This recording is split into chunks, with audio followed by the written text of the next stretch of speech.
जाती थी, जो लोग अच्छे होते थे उनके साथ, बुजुर्गों के साथ। मैंने धीरे धीरे बुजुर्गों के साथ ही अपना विकास किया। और बुजुर्गों के साथ मेरा मैच्योरिटी लेवल भी बढ़ा। जो एक उम्र होती है 21-22 साल की, वो क्या उम्र होती है, लेकिन उस समय पे मैं 25-26 साल में तो सत्संग ज्वाइन करके उन्हीं के अनुसार सोचना रहना, मैंने सब कुछ एक ठहराव अपने जीवन में लिया। तो चंचलता को समाप्त किया और ठहराव को लेकर आई, और उस ठहराव के सहारे ही मेरा जीवन निष्कलंक निष्पाप रूप में चला, निखरा, और मैं एक खुद के लिए ही खुद प्रेरणा बनी। और धीरे धीरे मेरे परिवार में उसका असर हुआ। पहले मेरा बच्चा बहुत चिढ़ता था इन सब चीजों से, सुबह उठते क्या आप आवाज करने बैठ जाते हो, मुझे आवाज पसंद नहीं, क्योंकि उनका भी सच है कि वो पूरा टाइम कंप्यूटर पे बिजी रहते हैं और बहुत काम है, तो काम से ही उनको राम नजर आता है कि भाई बिना काम के तो जीवन किसी काम का नहीं है। माँ बाप ने भी लक्ष्य लेकर के पढ़ाया, तो सुबह सुबह उनको शांति चाहिए, और मैं सुबह सुबह भजन चलाने लग जाती थी। एक दिन मेरा बच्चा अचानक आया और मैं रात को सोते सोते भजन सुन रही थी, लिख दो मेरे रोम रोम में राम राम हो उमापति।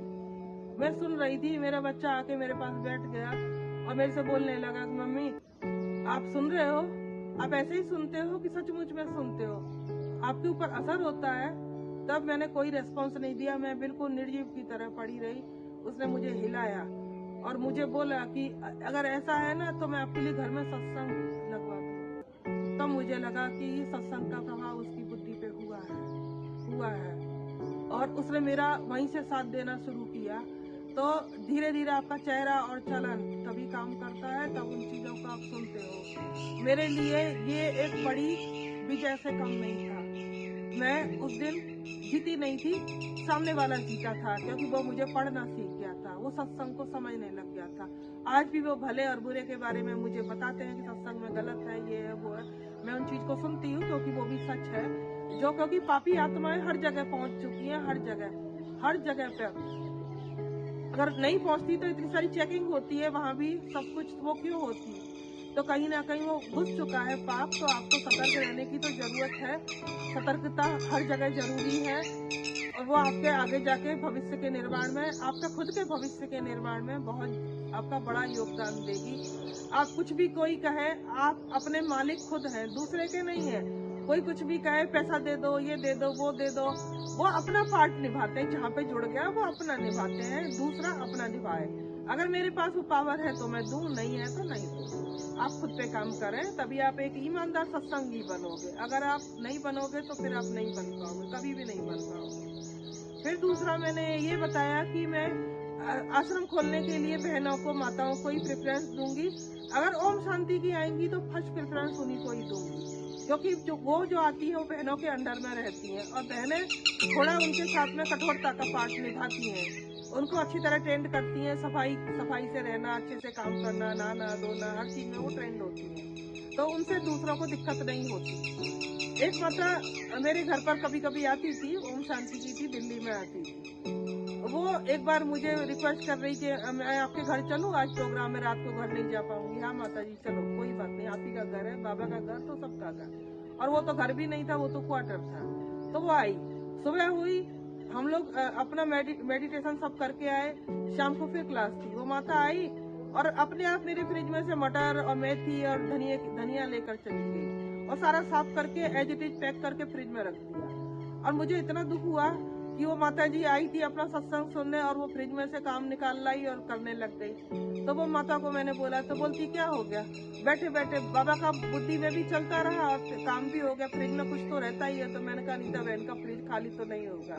तो उन माताओं के कर्मणा के संस्कार होते हैं, वो कर्म करना जानती है, केवल सोना नहीं जानती, केवल रोना नहीं जानती। वो रोती बहुत कम है, काम ज्यादा करती है। तो मैंने एक ये बात रखी वहाँ पर, और दूसरा यही रखा था कि भाई सेवा के मार्ग में हम एक हुए, और मैंने सबको बोला है कि सब लोग अपने अपने तरीके से करो। ऐसा नहीं कि ओम शांति है तो उन्हीं के रूल चलेंगे, भक्ति और ज्ञान दोनों के मिले जुले रूल चलेंगे।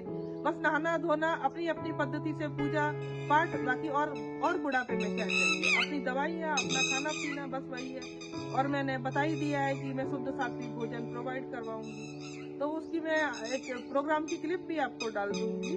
तो ऐसा नहीं है कि ब्रह्मा कुमारी का ये जो भी अच्छा कर रहा है उन सबको मेरा सहयोग है। मेरे पास आर्य समाजी भी आए थे, तब मैंने बोला था कि भाई एक भी पैसा मत मांगो और अपनी बात को सही तरीके से रखो, आक्रामक तरीके से मत रखो। तो सबका वेलकम है। इवन आपको चाबी भी चाहिए घर की तो मैं चाबी भी आपको सौंपने के लिए तैयार हूँ। आप जो सुधार के लिए कर सकते हो वो करो। मुझे आप सब पर पूरा भरोसा है। जो सुधरने के लिए जा रहा है वो कभी भी अपने ऊपर दाग नहीं लगने देगा। मैं उन आत्माओं पे भरोसा करती हूँ। आप चाबी भी मुझसे ले सकते हो, करवाओ। और उसी के तहत ही मैंने ये अपना लोन रखा है कि छोटे मोटे प्रोग्राम के लिए कम से कम मेरे जीवन में शुभ कार्य नहीं होंगे तो मेरे घर में तो होंगे। मैं दूसरों की खुशी देख करके ही खुशी होंगी। इंसान जब खुश रहना सीख जाता है तो वो अपने पराये से अपने आप मुक्त हो जाता है। मैंने राजनीति पढ़ी। राजनीति में व्यक्ति से शुरू होकर के अंतर्राष्ट्रीय तक व्यक्ति पहुंचता है। व्यक्ति से शुरू करवाते हैं। व्यक्ति है, फिर परिवार है, फिर समाज है, फिर देश है, फिर विश्व बंधुत्व है। डायरेक्ट विश्व तक कोई नहीं पहुंचता।